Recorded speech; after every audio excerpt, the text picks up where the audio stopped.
Welcome to Policy on Demand. I'm Julie Allen. Pillar 2 is causing a lot of disruption in our global tax arena. And joining us today to discuss how it's impacting M&A transactions is Kevin Mueller. Kevin, welcome. Thank you, Julie, for having me. So Kevin, let's jump right in on the questions. How is Pillar 2 impacting the approach to and the negotiations in M&A transactions? It's a big deal, Julie. So as companies consider the prospects of a deal, one of the things that we see is always important is the tax shield, whether that's net operating loss carryforwards, whether that's credits, whether that's amortization deductions that arise from the deal. These are really important value drivers that affect the cash flow, the ability to service the debt, and ultimately the deal thesis. And what Pillar 2 does is it makes that nexus even more complicated.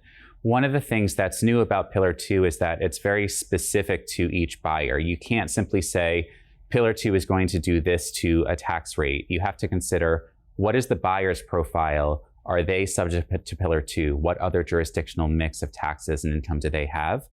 And what that means is that as deal teams understand the value thesis, they often will ask, is this an issue for other buyers? Is this a matter that we all need to consider equally? And the answer oftentimes is no.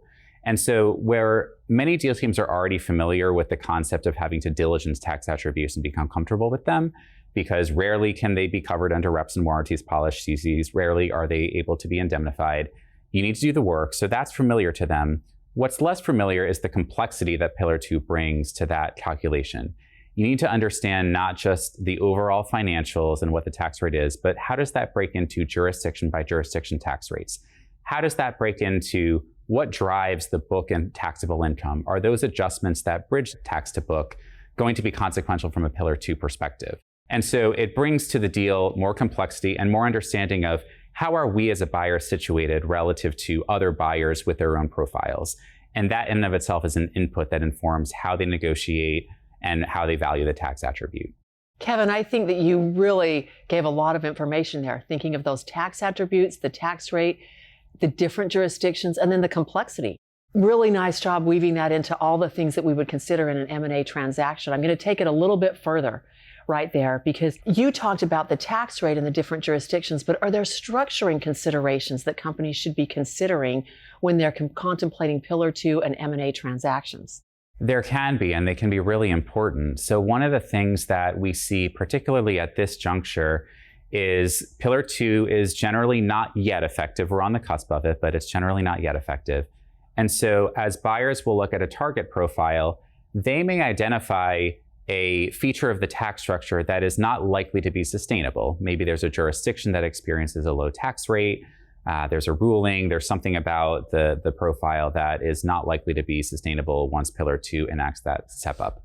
And so what a buyer might say is, you've done a good job, Target, with your planning. We see why you did it. You're effective in achieving that tax strategy, but it doesn't work for us anymore. And there's a limited opportunity in which that structure can potentially be modified to be more Pillar 2 sensitized without creating a one-time top-up tax. So for example, if you look at a target and say there's a particular favorable jurisdiction that they're in, but I can't sustain it, I may ask that target to try to extract that asset out of the low tax jurisdiction in a way that doesn't invite a 15% top-up, because if I do it, once it's in my structure, I now have to deal with all of the gain rules and potentially the top up. And so it's cheaper and more effective to have the target do it. But in reaching that decision, there's often some deal tension, because the target may say, well, I don't know if I'm going to get bought by you. There's uncertainty. And so I want to protect my ability to sustain my entry into a safe harbor or my inability to kind of be under an IAR for as long as I can.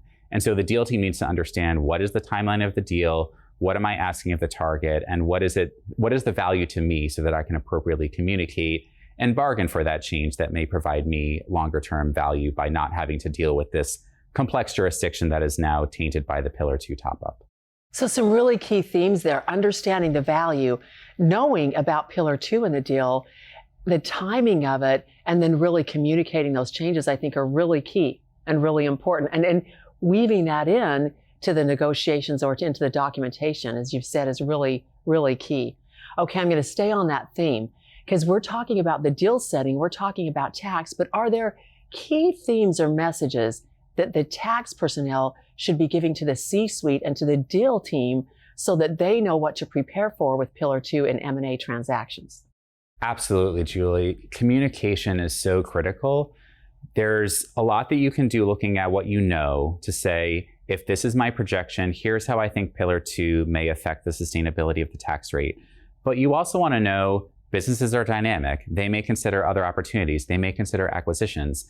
And so if I know what those options are, where we may be going, that may inform how I choose to structure my affairs or how I project the tax rate. So for example, if the business were to say, this particular acquisition provides me a step up, maybe there's a Pillar 2 top up on it depending on the modeling that I have, but I may enter into a new jurisdiction and have that feature add to my complexity. I may do a tuck-in acquisition, and so now I have a step up that would have been topped up, but I add more income from a different add-on. I may do a divestiture, and I want to understand where I'm going so that I can assess, can I do that divestiture without a top-up tax on the exit, or can I offer a buyer an ability to transact in a way that will give them a better Pillar 2 answer? So I'm already thinking ahead to how a buyer is going to assess my own divestiture and plan into a measure of opportunities that will be beneficial to both parties. So it's important for the tax department to make their voices heard and say, we need to be careful. We need to not think about tax attributes the way that we did in the past, but with this overlay of Pillar 2 together with other domestic regimes, corporate alternative minimum tax, et cetera. But also, we want to know where we're going. And so tell us, business development team, tell us, deal makers, what are you thinking about so that we can give you the best advice on where we want to go and how Pillar 2 may interact with those decisions so we can make the right ones?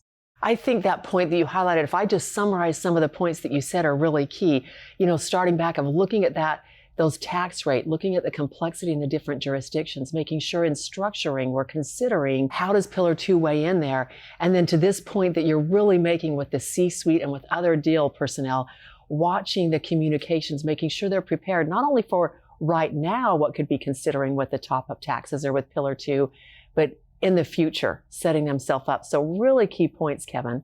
Thank you so much for sharing all of this with us today and sharing the complexity and the things that we can think about with Pillar 2 and M&A transactions. Thank you so much for joining us.